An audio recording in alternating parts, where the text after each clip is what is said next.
Boa noite, meus irmãos. Graça e paz. Quem é você? Eu não sou Augustus, eu sou o Jaidson. Mas a pergunta, quem é você? Por algum momento lhe intrigou ou lhe intriga? Você tem bem certo na sua mente quem é você? Existe um risco grande para aquelas pessoas que perdem de vista quem são elas, que não têm uma resposta, não têm segurança quanto a quem ela é. E qualquer influencer consegue tirá-la de sua posição. Eu queria convidar você a abrir a sua Bíblia no Evangelho de João, capítulo 1, versos de 19 a 28. Evangelho de João, capítulo 1, de 19 a 28.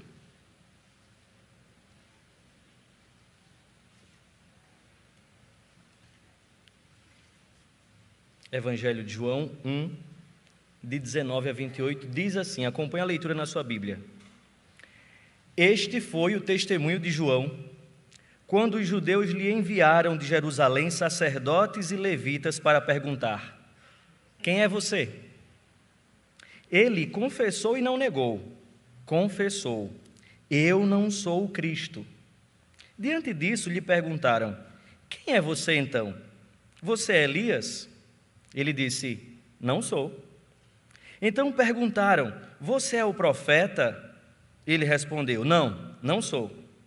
Disseram-lhe então: diga quem é você, para podermos dar uma resposta adequada àqueles que nos enviaram. O que é que você diz a respeito de si mesmo? Então ele respondeu: eu sou a voz do que clama no deserto.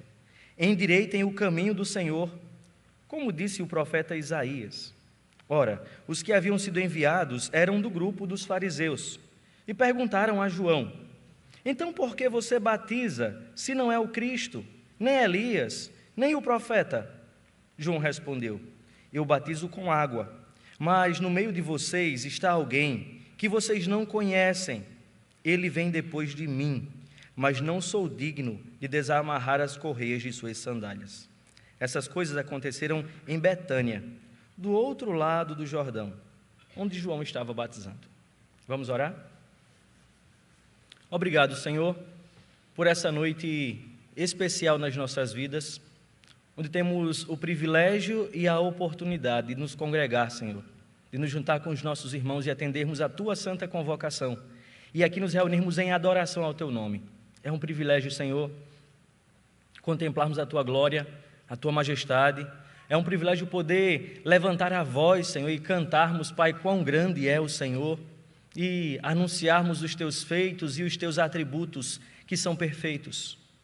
É um privilégio para nós, Pai, pararmos diante do Senhor e ouvirmos a Tua voz, abrirmos a Tua palavra, Senhor, e poder, ó Deus, parar com tudo para ouvirmos tão somente o Senhor. Ó Pai, nessa hora, este é o anseio do nosso coração, tão somente receber do Senhor instrução, orientação, edificação. Que a Tua palavra, Senhor, seja pelo Teu Espírito descortinada diante dos nossos olhos e do nosso coração, e que ela transforme o nosso modo de ser e de viver. Fala conosco, Pai, é o nosso desejo, a nossa oração, em nome de Jesus. Amém. Nós estamos entrando numa sessão do Evangelho de João que, de fato, introduz as narrativas ou os relatos históricos a respeito da pessoa de Jesus. É a partir de agora, a partir do versículo 18, que João dá pontapé a narrações a respeito dos atos e das palavras de Jesus direcionada aos homens. Até agora, dos versos de 1 a 18, João tem feito afirmações a respeito da pessoa que ele sai em defesa neste evangelho. Como aqui nós já vimos, João escreve um evangelho para defender que Cristo, que Jesus é o Cristo, o Filho de Deus. Ele tem um objetivo muito claro e definido, que ele afirma lá no capítulo 20, versos 30 e 31, para que as pessoas creiam que Jesus é o Cristo e tenham vida eterna. Então João, nos primeiros 18 versículos, faz essas afirmações a respeito de quem é Jesus, de quem é o Cristo. E ele fala de sua eternidade, de sua divindade, de sua pessoalidade. Ele fala que ele é a fonte da vida, que ele não se confunde com suas criaturas, que o próprio divino se fez como um de nós, se fez carne e habitou entre nós cheio de graça, de verdade. Tudo que apontava para o Cristo se cumpre na pessoa de Jesus. E ele morou entre nós, como o Filho único de Deus. João agora, ele começa ou ele parte de onde todos os demais evangelistas partiram.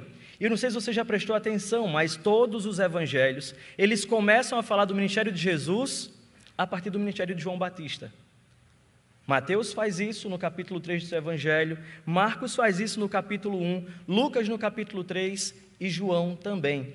João escreve 90-95% do seu evangelho com exclusividade, mas esse trecho que nós acabamos de ler, ele se repete nos outros 3 evangelhos, sendo todos de comum acordo que o ministério de Jesus Cristo começa a partir do ministério de João Batista. João Batista já havia sido introduzido. No versículo 6, João, o evangelista, diz que houve um homem enviado por Deus, cujo nome era João o Batista.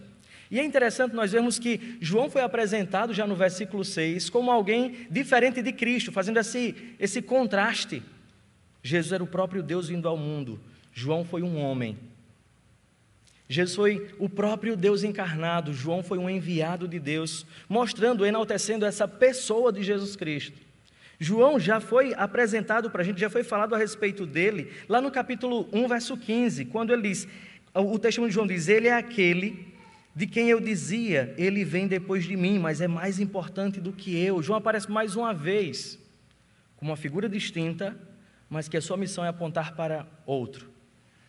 Agora, no início das narrativas, João, o evangelista, volta a falar de João, o Batista. E esse homem não é qualquer homem. João foi um homem notável no meio da sua geração, notável nas pessoas que o conheceram, notável por sua simplicidade, notável por sua capacidade, notável por sua humildade. E a respeito desse mesmo João, poucos homens se destacaram ou foram vistos como João. O próprio Cristo, o próprio Jesus, testemunha a respeito dele. Em Mateus capítulo 11, versículo 11, Jesus diz de João, entre os nascidos de mulher, ninguém apareceu maior do que João Batista. Então, de fato, João era um notável. A respeito de João, Jesus diz ainda aqui no Evangelho, João 5,35, diz, ele era a lâmpada que estava acesa e iluminava, falando da sua pessoa e do seu ministério, da sua missão. De fato, entre os nascidos de mulher, João era um notável. Mas você olha para João, para o seu ministério, e João não buscava a sua própria honra. João não buscava fazer o seu próprio nome célebre. João não saía em sua própria defesa. As primeiras narrativas aqui, que nós estamos acabando de ler, de iniciar a leitura aqui no Evangelho de João, que começa a partir do versículo 19, e sobre o ministério de João vai se estender até o final do capítulo, elas tratam do testemunho dado por esse homem, por João Batista.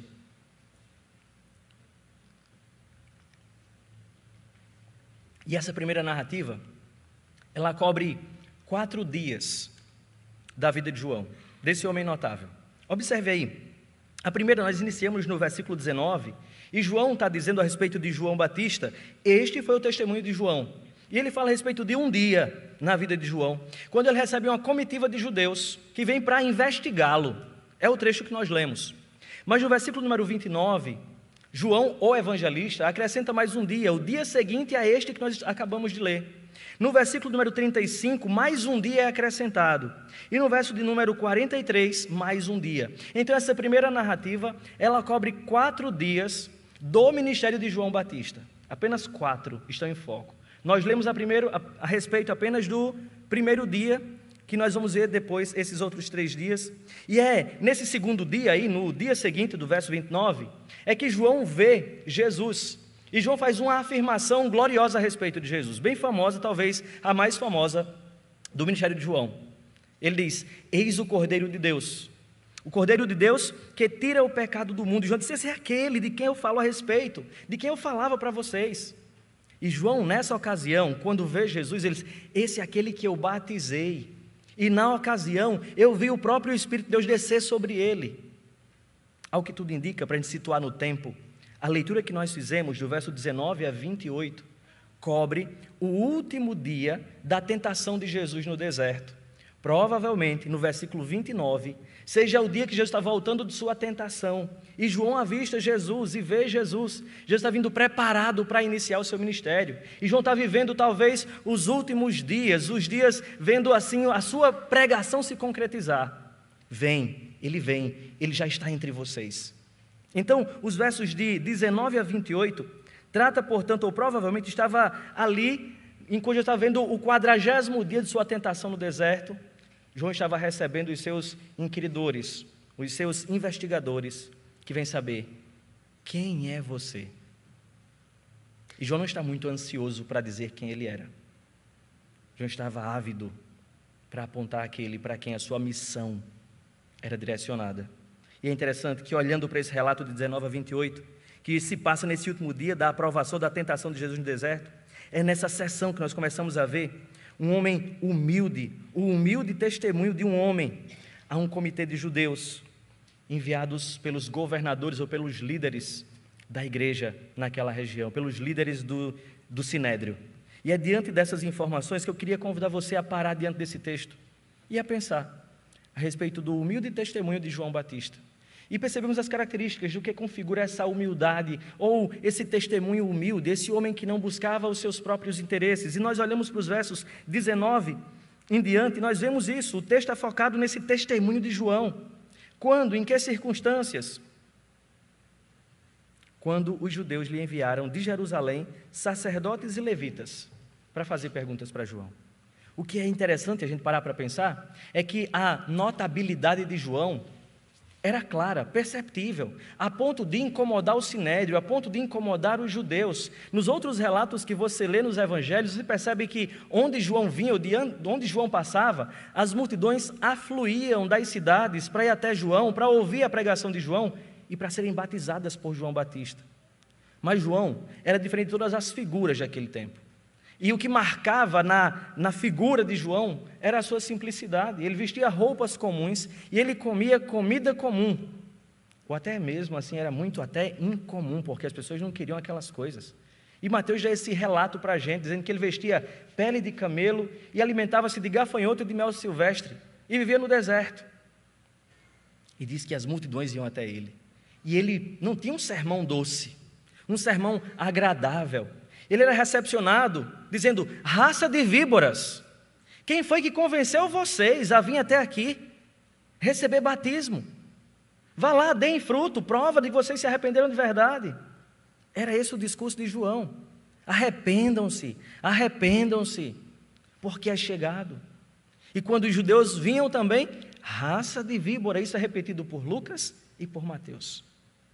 A pregação de João não era o que estava incomodando os judeus. O que estava incomodando os judeus é: João está batizando. E é isso que incomoda uma comitiva. Os judeus dos dias de João ouviram a respeito daquela figura, daquele novo pregador que se levantava, e do entusiasmo que as pessoas iam até João, e isso incomodava o Sinédrio. Os principais sacerdotes, os anciãos, os escribas, e esse grupo de líderes logo enviou uma delegação com um propósito: investiguem quem é esse homem. Veja se ele é o Messias.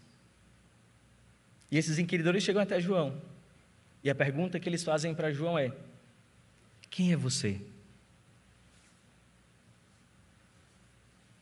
Às vezes nós demoramos para saber quem nós somos, ou para definir na nossa mente quem nós somos. Mas a resposta de João é muito clara.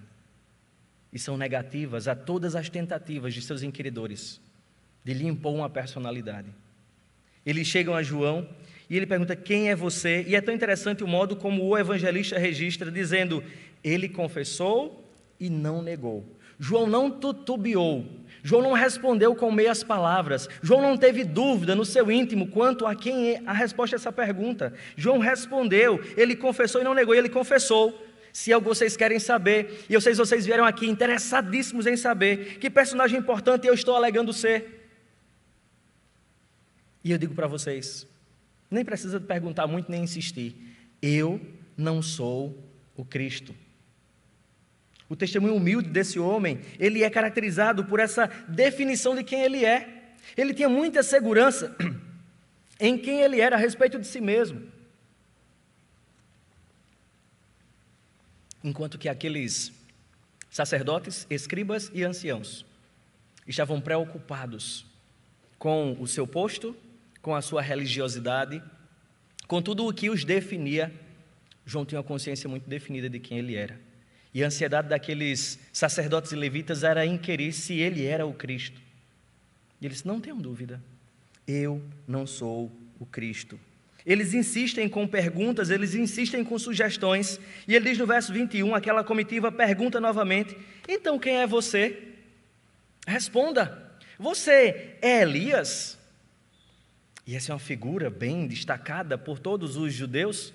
E João responde, apesar de ter vindo no espírito de Elias, como diz lá em Lucas 1,17, e apesar de o próprio Cristo ter chamado ele de Elias, João não tinha dúvida no seu coração. E ele responde também, sem titubear, eu não sou Elias. Sem muitas explicações, eu tenho consciência de quem eu sou, e eu não sou Elias. Os seus inquiridores insistem, e ele faz uma pergunta curiosa. Você é o profeta? E essa pergunta, o profeta, por alguns podem ser entendida como você é o próprio Cristo, mas João já tinha dito, eu não sou o Cristo. Então essa pergunta provavelmente não tenha esse entendimento de insistir que João fosse o Cristo. Mas talvez essa pergunta, e com certeza essa pergunta, é uma referência a Deuteronômio capítulo 18, a partir do versículo 15, quando Moisés anuncia um profeta perfeito que viria. Um profeta que falaria e se cumpriria, um profeta, eu queria que você abrisse sua Bíblia em Deuteronômio capítulo 18, e nós pudéssemos ler de 15 a 18, e ver aquela fala de Moisés, a que os judeus se referem agora, lá em Deuteronômio capítulo 18, a partir do versículo 15, o título que é atribuído à passagem pela Sociedade Bíblica é A Promessa do Grande Profeta. E Moisés então diz, a partir do verso 15, o Senhor, seu Deus, fará com que do meio de vocês, do meio dos seus irmãos, se levante um profeta semelhante a mim. A ele vocês devem ouvir, porque isso foi o que vocês pediram ao Senhor, seu Deus, em Horebe, no dia em que o povo estava reunido. Vocês disseram, não nos faça ouvir de novo a voz do Senhor, nosso Deus, nem ver esse grande fogo, para que não morramos. Então o Senhor me disse, eles estão corretos naquilo que disseram. Farei com que se levante do meio de seus irmãos um profeta semelhante a você, em cuja boca porei as minhas palavras, e ele lhes falará tudo o que eu lhe ordenar. De tudo aquilo que não ouvir as minhas palavras, que ele falar em meu nome, isso lhe pedirei contas. Então é a esse profeta que os judeus se referem, esperando a concretude da promessa. Eles se referem a João, você é o Cristo? Você é Elias? Você é o profeta esperado? E a resposta de João, mais uma vez, sem nenhuma dúvida na sua consciência, consciente de quem ele é, João reitera, não sou. Eu não sou o profeta. Mas aqueles investigadores, eles demonstraram sua persistência, perguntando mais uma vez e pela quarta vez, diga finalmente, quem é você? Nós precisamos de uma resposta que seja adequada para dar àqueles que nos enviaram. O que é que você diz a respeito de você mesmo? Quem é você? E João responde, eu sou a voz de alguém que clama no deserto. Eu sou uma voz desconhecida, uma voz de alguém que está clamando, e essa voz está dizendo, endireitem o caminho do Senhor, como disse o profeta Isaías. E a resposta de João é como que uma paráfrase, uma citação indireta do profeta Isaías. Ele diz com as palavras dele, eu sou aquele, voz do que clama no deserto. E eu não sei se você presta atenção, mas essa resposta de João não chama a atenção para ele mesmo. A resposta de João não é olhem para mim, eu sou o notável cumprimento. João diz, eu sou uma voz de alguém. A nossa tradução diz a voz do que clama no deserto. Mas você olha, é a voz de alguém. que está clamando. E é tão interessante olhar para essa resposta de João, porque ela responde a esse primeiro quesito, mas ela é um dedinho na ferida daqueles que o vai inquirir, daqueles que está questionando a João. Eu sou uma voz desconhecida, eu não tenho fim em mim mesmo, eu sou uma figura que intenciona apontar para outro, eu não tenho fim em mim mesmo. E é notável olhar para esse humilde testemunho que é consciente de quem ele é e não está nem um pouco atraído pela fama ou por usurpar a glória de outrem. João responde com segurança: eu sou a voz de alguém que clama no deserto, preparem o caminho do Senhor. Nós lemos o Salmo 50 e Deus tinha preparado essa liturgia para que o sermão desse texto fosse pregado hoje. E o Salmo 50 fala disso, de endireitar os caminhos. O que é endireitar os caminhos? A figura que João levanta aqui na resposta que o profeta levantou nos seus dias era a figura de um grupo de pessoas que estavam sendo avisadas que o rei os visitaria. Era a pessoa mais notável. Eles deveriam tirar qualquer impedimento das estradas, qualquer imperfeição das estradas. Eles deveriam deixar as estradas transitáveis, aperfeiçoadas, para que alguém pudesse chegar. E Jesus diz: eu sou a voz que dá esse aviso. Simplesmente isso. Não precisa saber nada além disso, mas atentem para o meu aviso. E a resposta de João fala da sua missão, do seu ministério, de sua vocação, de seu caráter, de sua pessoa. Mas a resposta de João, ele fala também do coração daqueles homens. E é um alerta para aqueles homens. Arrependam-se, João está dizendo com essas palavras. Endireitem os caminhos, porque o rei vem, porque o Senhor vem. Endireitem-se, arrependam de suas obras. E João está reiterando isso para aqueles seus inquisitores. Endireitem o caminho para o Senhor, o caminho para o coração de vocês. E é assim que João responde a essa pergunta. E aqueles homens não insistem mais em outra resposta. João diz: eu sou a voz do que clama no deserto, endireitai o caminho para o Senhor, o caminho do Senhor, como disse o profeta Isaías. Então nós vemos em primeiro lugar, o testemunho de João se caracteriza humilde, por essa consciência que o profeta tem de si mesmo. Ele não está ansioso de assumir outra identidade, ele não está ansioso por usurpar a glória de ninguém, mas ele é alguém que tem consciência de quem ele é, e está muito seguro e definido no seu coração. Ele responde sem tutubiar, como diz lá no interior. Ele responde sem dúvida.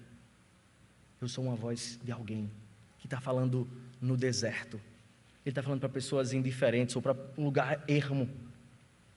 Endireitem o caminho de vocês para o Senhor. Mas em segundo lugar, o humilde testemunho de João se caracteriza essa humildade não só pela consciência de quem ele é, mas por essa consciência de vocação, por essa consciência ministerial, por essa consciência de missão. João não estava muito inseguro, nem um pouco inseguro. Ele não estava nem um pouco pensando em assumir os postos das sinagogas, de entrar para o sinédrio. Ele não estava interessado em nenhuma dessas coisas. Você lembra de quem João era filho? João era filho de um sacerdote, Zacarias. Naturalmente, ele podia ser considerado o quê? Sacerdote posteriormente. Mas João não estava preocupado com essas coisas. Ele não estava focado nessas coisas. Ele responde a pergunta que fora feita a ele e insiste, insistentemente, ele cita indiretamente o profeta Isaías. Nos outros evangelhos, não sei se você já prestou atenção, mas tanto Mateus quanto Marcos e Lucas, quando eles falam isso, eles falam a respeito de João. É como se alguém tivesse dito a respeito de João, que ele era a voz de alguém que clama no deserto. Mas aqui no evangelho de João, João diz dele mesmo: eu sou a voz do que clama no deserto, eu sou aquele. Como está aí no verso de número, que nós estávamos lendo agora há pouco, verso número 23, ele respondeu: eu sou a voz do que clama no deserto, endireitem o caminho do Senhor. E em citação de duplo sentido, indicando quem ele era e o propósito de seu papel, de sua missão, ele mesmo tinha consciência do que ele viera ao mundo para fazer. E essa citação, como eu já falei, ela mexe com o coração daqueles que vêm questionar João. E o sentido disso é: endireitem o coração de vocês, arrependam-se dos seus pecados. E ele vai dizer: os que haviam sido enviados eram do grupo dos fariseus. E eles perguntavam a João, então era um grupo de religiosos que estavam sim preocupados e atentos a muitos sinais, e ouviam a pregação de João. Mas o que incomodava o coração daqueles homens, como eu já disse, não eram as palavras de João. Talvez por terem um interesse escuso, e talvez até não terem segurança de seus ministérios e de sua missão, estavam muito preocupados com a popularidade, estavam muito preocupados com a empolgação dos que ouviam João e afluíam até João, e eles mandam questionadores a João, talvez para calar aquela voz, talvez para que saia daqui, porque você está chamando a atenção das minhas ovelhas, dos crentes da minha sinagoga, vá perturbar no outro lugar. Eles queriam resposta para calar a voz de João. Eles queriam de algum modo punir João, mas João está firme na sua missão. E incomodava porque João batizava. E havia a crença de que o profeta que prepararia o caminho para o Messias era alguém que batizava, segundo Ezequiel e a profecia de Jeremias também. Eles estavam preocupados com isso, mas eles olhavam para a figura de João e diziam: não pode ser esse homem. Porque a gente espera alguém muito mais espiritual, alguém muito melhor aparentado. Esse homem é assim. Quem é você mesmo? E João, seguro de quem é, ele responde. Ele diz mais uma vez: os que haviam, agora no verso 24, sido enviados, eram do grupo dos fariseus, era lá do Sinédrio, e perguntava ao João: então por que você batiza? Se você não é o Cristo, você não é Elias, você não é profeta, por que você está fazendo tudo isso? E João, consciente da sua missão, nos apresenta mais um motivo, porque eu posso olhar para João e ver a sua resposta, o seu testemunho humilde a respeito de Cristo. Não só sabia quem era, ele mesmo, não só tinha segurança de sua vocação e ministério, não prezava do sinal dos homens, da aprovação dos homens, ele sabia que Deus o havia enviado para fazer. Mas João conhecia também o Cristo. João conhecia Jesus. E é tão interessante olhar para esse texto e perceber esse contraste entre a postura de alguém que conhece o Senhor Jesus Cristo e a postura de alguém que não conhece o Senhor Jesus Cristo. Esses fariseus cegos e surdos a respeito do Cristo. E um homem movido em sua missão pela verdade de quem é Jesus. E João responde aqui para a gente, no versículo número 26. Eu batizo com água, mas no meio de vocês está alguém que vocês não conhecem. Sabe, e por vocês não conhecerem, ele veio depois de mim, ele me antecede em glória, poder e tudo mais, como nós já vimos aqui nos versos de 15 a 18. Mas João diz: se eu tivesse o cargo de ser alguém que devia se abaixar diante dele, para lavar os pés dele, e amarrar ou desamarrar as suas sandálias, eu não seria digno de exercer esse papel. De tão glorioso quem é esse que eu anuncio. E é tão interessante perceber esse testemunho humilde que não se confunde, que é bem seguro de quem é. E ele sabe quem é o Cristo, ele tem ciência da suficiência, da glória, da grandeza, da dignidade do seu Senhor, do Senhor Jesus Cristo. E João responde de forma suficiente àqueles sacerdotes, aquele filho de sacerdote, respondendo aos sacerdotes, algo que preocupava aquele povo. O fato de João estar batizando, se de fato era isso, e se ele fosse esse, por quê? Se ele não é tudo isso, ele estava preocupando, era mais o ritualismo do que o teor da pregação. A pregação não tocava naqueles corações que estavam somente preocupados com a religiosidade deles, e os seus cargos, e os seus postos, e coisas afins. Arrependam-se, batia no coração e nem fazia sentido em seus ouvidos. Porque João batizava, era essa preocupação. Se você não é o Messias, se você não é nenhum desses profetas, por que você está fazendo esse reboliço todo na nossa região? Eles estavam equivocados acerca do precursor do Messias. Eles esperavam pompa e glória. João veio em simplicidade e humildade. João mostra que tem consciência de quem é, e consciência de quem é o Messias, de quem é Jesus Cristo, e o que ele faz é diferente do que o Messias faz. João não está interessado em usurpar também o papel de Jesus. E sabe por que eu batizo? João está respondendo: o que eu faço aqui, eu administro um sinal. Eu batizo vocês simplesmente com água, como um sinal, como um anúncio, como uma pregação, como um alerta para vocês. O que eu estou fazendo aqui é tão somente o que disse de fato o profeta: arrependam-se e preparem-se, porque está chegando o reino dos céus, está chegando o Cristo, está chegando o Messias. O que eu faço aqui diante de vocês é a mera administração de um sinal. Eu batizo vocês com água. Mas no meio de vocês, já chegou e vocês nem perceberam, está alguém que concede aquilo que a água simboliza. Eu batizo vocês com água, mas no meio de vocês está alguém que vocês não conhecem. Ele vem depois de mim. Eu não sou digno de desamarrar as suas correias, as correias de suas sandálias. Nos outros evangelhos, diz a expressão: eu batizo vocês com água, mas depois de mim vem aquele que vos batizará com o Espírito Santo e com fogo. Fantástico. João tem consciência de quem é Jesus Cristo e do seu papel, que era importante, mas não se confundia, porque o Cristo era o Filho de Deus, o perfeito Deus entre os homens, e era aquele capaz de poder conceder aos homens o poder purificador, a santificação, a própria salvação, o próprio Espírito de Deus, como diz os outros evangelistas registrando essas palavras. E a gente fica pensando: o que é isso que João está falando? João está falando do que Paulo falou escrevendo a Tito, Tito 3,5. Somente Cristo pode conceder o lavar renovador e regenerador do Espírito Santo. Coisas que as obras humanas não são suficientes para fazer, coisas que os ritos que apontam não são suficientes para fazer. João tem consciência de que o símbolo não substitui o seu significado. O símbolo não é suficiente em si mesmo. João tem consciência e diz: eu batizo vocês simplesmente com água, e eu estou apenas alertando vocês, arrependam, é chegada a salvação, mas vem depois de mim alguém que é mais importante do que eu, e eu estou sendo repetitivo mesmo, e ele vos batizará com o Espírito Santo. A ideia é: o que a água não pode fazer por ela mesma, vem concretamente aquele que pode salvar vocês, com o lavar renovador e regenerador, com o próprio Espírito. Mas os evangelistas falam também: e com o fogo.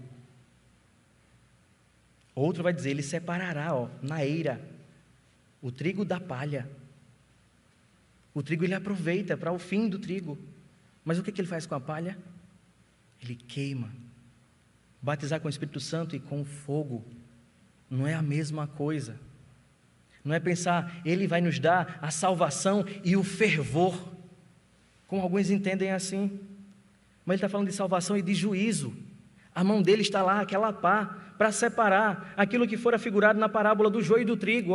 Para cá vem o trigo, para lá vai o joio. O trigo é bênção, mas o joio não. A palha será queimada e o fogo é sinal de juízo. Nas mãos do Senhor Jesus Cristo também está o juízo, e João está dizendo isso para a gente, dizendo: eu não tenho o poder de fazer isso, eu apenas alerto a vocês, com símbolos, com a pregação. Mas vem aquele, já está no meio de vocês, e vocês estão tão preocupados com religião, estão tão preocupados com os falsos cristos, que não estão percebendo a chegada do verdadeiro. E é tão interessante João situar a gente, falando aí que eles estão ali, próximo ao Jordão, num lugarzinho chamado Betânia, onde João batizava. Ele traz essa localização geográfica para a gente olhar para o mapa e tentar entender que dias de caminhadas acontecem, as pessoas afluem de lugares longínquos para ouvir João. Os judeus mesmo mandaram uma comitiva de longe para ir até João, preocupados se ele era o Cristo, ou um falso Cristo, alguém que perturbava a paz. E vocês estão tão preocupados com o falso, que o verdadeiro chegou, e vocês não estão vendo. Os olhos de vocês estão fechados, porque vocês estão tão preocupados. Eu olho para essa afirmativa de João, de que o Messias já chegou. João sabe que o Messias é tão glorioso, que não se vê nem digno de se abaixar diante dele, para cuidar de suas sandálias, para desatar ou amarrar as suas sandálias. João vê toda a dignidade no Cristo. Aquele homem notável, por simplicidade, por santidade, enaltecido pelo próprio Cristo. Mas isso não sobe à cabeça de João em momento algum. ele se via como a voz de alguém que clama, de alguém que alerta: endireitem o caminho do Senhor. O que é que esses poucos versículos têm a nos ensinar, olhando para esse ministério de João e para a seleção que o evangelista João faz? E ele começa a falar do ministério de Jesus a partir do ministério de João. É algo notável, não está aqui por acaso. João tem um propósito definido, lembrem-se disso. E essas coisas eu escrevo para que vocês saibam que Jesus é o Cristo, o Filho de Deus, e crendo tenham a vida em seu nome. O propósito do evangelista João não é que nós louvemos João Batista.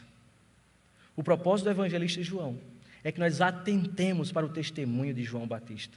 E é por isso que o testemunho de João está aqui, narrado em 4 parágrafos, tratado em 4 dias diferentes. Já foi testemunhado antes, mas ele quer que a gente ouça o que João disse a respeito de Jesus. Mas eu não queria deixar de tirar algumas lições para nós, também da postura de João. E eu olho para essa pergunta: quem é você? E a gente vive esse tempo tão perturbado por tantos influenciadores, por tantas postagens legais nas redes sociais. É tanta rede social que pressiona você a ser ou a desejar o que os outros são.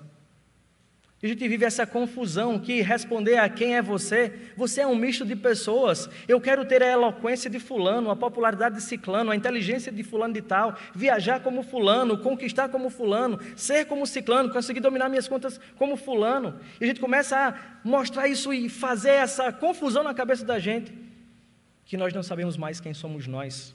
E é por isso que a gente se torna essa bolinha jogada para lá e para cá, por quem quiser que seja.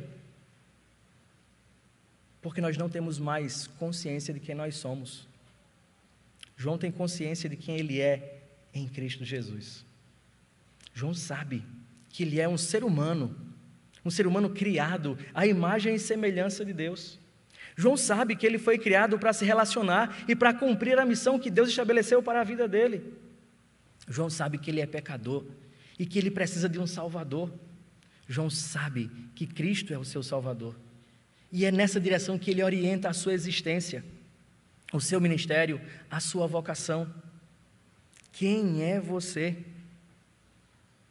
Você tem consciência e responderia sem bobear, sem brincar, sem gaguejar: quem é você? Consciência de quem você é o que eu olho aqui para o testemunho de João. E eu gosto de pensar numa frase que já fora dita aqui nesse púlpito há alguns anos. João não pensava de si nem além e nem a quem. Ele tinha consciência de quem ele era, consciência de seus pecados, de seus defeitos, mas também consciência de sua vocação, de suas habilidades, de seu bem, de suas características positivas. A gente precisa resgatar essa consciência humilde de quem nós somos. As redes sociais têm influenciado isso na vida da gente, de querer apresentar para os outros e construir essa imagem perfeita das coisas. E a gente às vezes se deixa iludir por essa perfeição imaginária. E por nos iludirmos muitas vezes, nós divagamos e nós até fracassamos, porque esquecemos da realidade que existe na gente e que essa realidade está presente em tudo o que somos e fazemos. O pecado, irmãos, não é brincadeira. E como disseram os grandes reformadores, o nosso ser está totalmente corrompido pelo pecado. Não existe nenhuma areazinha que sequer, a gente pode dizer, é pura. Somos pecadores. E por sermos pecadores, nós nos fazemos carentes, pobres da glória de Deus. Nós precisamos do Senhor. E não há esse que diga: eu não preciso. Você pode estar enganado, ensoberbecido pelo seu próprio entendimento, mas todo ser humano precisa de Deus. E quando eu paro para pensar quem eu sou, a ilusão tem conquistado muitos e levado muitos à ruína. As narrativas, as ideias que constroem a respeito de si mesmo têm tomado o lugar da realidade. E eu olho para João, que responde sem gaguejar: não sou. Não sou. Sou não. Eu sou uma voz que clama no deserto: endireitem o caminho do Senhor. Mas eu olho para cá e eu vejo que essa consciência que João tem de quem ele é, evita confusão. Que confusão? Aquele desejo de querer ser os outros, aquele desejo de usurpar o lugar dos outros. João era seguro em quem ele era, tanto em seu ministério e vocação para a vida. João não ficava para um lado e para o outro, eu quero ser como meu pai sacerdote, não, depois eu quero ser escriba, não, agora eu quero ser um revolucionário que vive no deserto. Não são só essas coisas que perturbam João. Desde sua concepção, Deus tinha um plano na vida de João e revelou isso ao pai de João. E João tinha consciência disso. Por seu relacionamento com o próprio Deus, por sua dedicação ao próprio Deus, ele discerniu qual era a sua vocação. E ele direcionou a sua vida para o exercício dessa vocação. Irmãos, a gente falar de vocação não é algo simples. A gente precisa sim, principalmente jovens, adolescentes, precisam de relacionamento com Deus para discernir onde Deus quer que você sirva. E eu não estou falando de igreja, porque vocação não diz respeito apenas a profeta, a pastor, a diácono, a presbítero, a missionário. Deus nos vocaciona para ser professor, para ser médico, para ser gari, para ser advogado, para ser enfermeiro. É vocação de Deus e é lugar de serviço. João serviu como profeta, como voz do que clama no deserto. Endireitem o caminho do Senhor. João estava muito seguro. Por mais que lá na sinagoga os sacerdotes fossem cheios de privilégios e pompas, João não estava ali protestando ou reclamando. Ou que existiram outros cargos, ou publicanos que cobravam impostos, eram ricos. João não estava preocupado com isso, porque ele tinha muito claro em sua mente qual era a sua missão, qual era a sua vocação. Ter a clareza do papel, da vocação, é algo que livra a gente de confusão. Você saber qual é o seu papel como marido dentro de sua casa, livra você de confusão com a sua esposa. Você, esposa, saber seu papel como mulher, livra você de confusão, de disputa com seu marido. Vocês vão parar aquela queda de braço, quando vocês pararem, olharem para a Bíblia e saber o que é um homem e o que é uma mulher segundo as Escrituras. Vocês vão parar de queda de braço. Quando os filhos pararem para entender qual é o papel de filho dentro da família, olharem para a Escritura e entenderem que esse filho deve se portar assim e respeitar os pais até aqui, vocês não vão viver com medo, inseguro, ou cobrando exacerbadamente os seus pais, ou sendo pesados por tantas regras que os pais não entendem. Qual é a relação que deve existir entre um superior e um inferior? Olha para o Catecismo Maior de Westminster, estuda sobre o 5º mandamento, e a gente vai entender, pais e filhos, maridos e mulheres, que respeito deve haver, quais papéis nós devemos exercer. Olha para o teu trabalho, define qual é o teu trabalho, define o papel, e você vai ter muito claro diante de você, menos confusão na sua vida. Por quê? Consciência de vocação, consciência de papel, consciência do que eu tenho que fazer aqui. Olha para a igreja, o que você faz na igreja? Eu sou líder de grupo tal. Olha para o teu papel, qual é a tua vocação, o teu serviço, e exerce o teu papel. Para de estar no seu posto, olhando para o posto dos outros e o que faz os outros, ambicionando pelo papel dos outros. João tinha consciência da vocação dele, do ministério dele. E eu não posso deixar de olhar para João e de tirar essa lição. Mas o que importa aqui é o testemunho de João. O que João disse?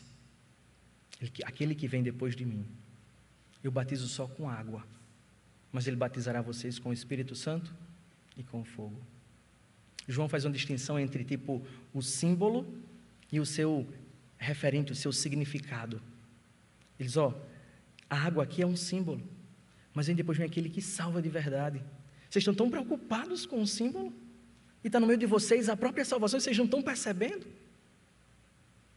E nós às vezes estamos vivendo assim, como igreja, como cristãos, igual aqueles sacerdotes e levitas que foram questionar João, como os judeus do Sinédrio.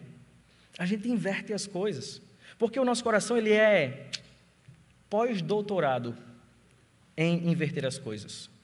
Paulo denuncia dizendo que eles invertem e colocam a criatura no lugar do Criador. E os reformadores, um dos dizia que o nosso coração é uma fábrica de ídolos. A gente consegue colocar tudo que é apenas um símbolo ou figura das coisas no lugar que não é devido delas.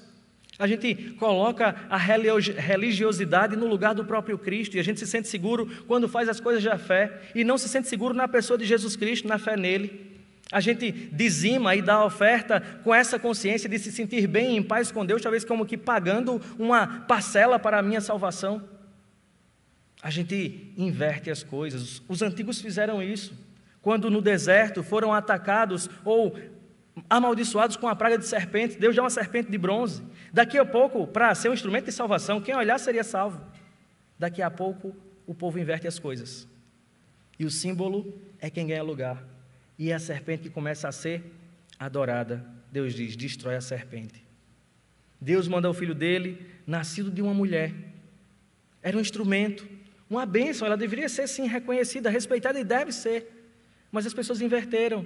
Ao invés de olhar para o produto de Deus, Cristo, eles começaram a olhar para o caminho que Deus deu. E começaram a exaltar Maria, a mulher, e elevar Maria a patamares que Deus não elevou. E atribuir a Maria papéis que Deus não deu a ela. Nós invertemos as coisas. O nosso coração corrompido, que a gente às vezes desconhece ou não tem consciência dele, faz com que nós andemos para esses caminhos e essas direções. Inverter as coisas. Nós chegamos no culto e nós começamos a inverter as coisas também, colocando fim nos ritos. E os ritos não têm fim em si mesmo. O culto não tem fim em si mesmo. Como nós vimos pela manhã, o objeto do nosso culto é o Deus Trino. A mediação do culto é Cristo. Quem adora no culto são os homens. E a gente inverte as coisas. A gente sai daqui: gostei do culto hoje não. Vou brincar. Vim para ouvir Augustus e foi aquele menino. A gente esquece. O culto é do Senhor. E nós viemos aqui não para assistir, nós viemos para prestar culto a Deus. E aqui, você não veio para avaliar um bom sermão, você veio para ouvir a voz de Deus. E Deus está dizendo: não inverta as coisas, não coloque fim nos símbolos. Os símbolos não têm fim em si mesmos. Os homens pregadores não têm fim neles mesmos. Eles são voz de alguém que está clamando, apontando para outro. Não venha neste lugar para você se sentir bem apenas por cantar e estar junto de outras pessoas, mas venha a este lugar para cumprir o propósito que Deus estabeleceu para ele: adorar a Deus, voltar-se para Deus integralmente, com alegria, festividade, consciência, integridade. Nós somos muito ruins nisso, de obedecer a esse quesito. Nós somos muito bons em olhar para as figuras, abraçar as figuras e esquecer para o que as figuras apontam. E João está dizendo: não olhem para mim, olhem para quem eu estou apontando, olhem para o Cristo. E eu queria pontuar aqui ainda para a gente, essa consciência, ela, de João, ela aponta para a gente.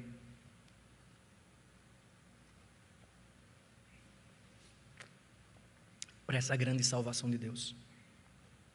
A nossa salvação não é na nossa religião. A nossa salvação não está nos rituais da nossa religião. Eles são importantes e são ordenanças de Deus, porque esses símbolos têm o seu papel importante, como tiveram os antigos símbolos, como as festas, como os ritos, como as refeições rituais, como os rituais culticos do tabernáculo, do templo de Salomão, de Zorobabel ou de Herodes. Mas Paulo diz: era tudo sombra, mas Cristo já veio. Cristo nos deu outros símbolos, para que a gente possa exercê-los em adoração, olhando para o fim desses símbolos. Ele nos deu o batismo e a ceia do Senhor. São símbolos, não tem fim neles mesmos. Eles apontam para realidades superiores e transcendentes. Nós não podemos confundir essas coisas. A nossa salvação está no Senhor Jesus Cristo. E esse é o desafio do coração dos crentes. Como falei no último sermão de João, para ele não se acostumar com o que é bom, mas relembrar desses valores, do significado dessas coisas, para que a gente não adore a Deus de modo maquinal, como foi denunciado no dia do profeta Isaías. Esse povo se aproxima de mim com os lábios, mas o coração está longe de mim. A gente precisa entender o que nós fazemos, quem nós somos no Senhor Jesus Cristo, para que a gente não entre por esse caminho de uma adoração fria e maquinal neste sentido, de fazer as coisas sem entender o que está fazendo, de passar de um culto sem entender o que está fazendo. O Senhor Jesus Cristo é a nossa salvação, e essa é a nossa consciência, e é isso que deve mover a gente, semana após semana, a nos movermos ao lugar de adoração, porque Cristo é o meu Salvador. Eu venho celebrar o Deus da minha salvação, que me transportou do domínio do mal, do império das trevas, para um reino novo, o reino do Filho do seu amor, em quem nós temos a redenção, a remissão dos pecados. É nele, no Deus perfeito, no seu Jesus Cristo. E é por isso que João colocou aqui o testemunho de João Batista, porque João está preocupado, para que as pessoas não estejam cegas por sua idolatria, mas que eles possam ter os seus olhos abertos pelo próprio Espírito de Deus e contemplar a realidade de quem é o Senhor Jesus Cristo. A pergunta feita a João é: quem é você? Humanamente falando, João era um notável, João era uma figura distinta. Mas eu olho para João nessas respostas e eu percebo um grande homem que não vivia para se autoafirmar. Eu percebo um grande homem, um notável homem, que não vivia para se defender, que não vivia para cultivar uma reputação, que não vivia para mostrar para as pessoas que ele é bom. Nós vemos um homem que vivia comprometido com a vocação que foi dada a Deus para ele, por Deus a ele. Anunciar, viver para a glória de Deus. João tinha consciência de quem ele era, de quem Cristo era, e isso conservava João firme na posição dele. Em quem você está firmado? Em quem os seus olhos estão? Para quem está direcionado os seus olhos? Tem olhado para os símbolos? Para as figuras religiosas? Para os religiosos? E ser guiado por essas coisas? João está dizendo: eu sou apenas uma voz, eu só batizo com água. Mas vem depois de mim aquele que batizará vocês com o Espírito Santo e com fogo. João está dizendo: olhem para Jesus. Olhem para Jesus. Não se impressionem com os homens. Olhem para Jesus. Não se impressionem com os ritos religiosos. Olhem para Jesus. Não se impressionem com vocês mesmos. Olhem para Jesus. Feche os seus olhos.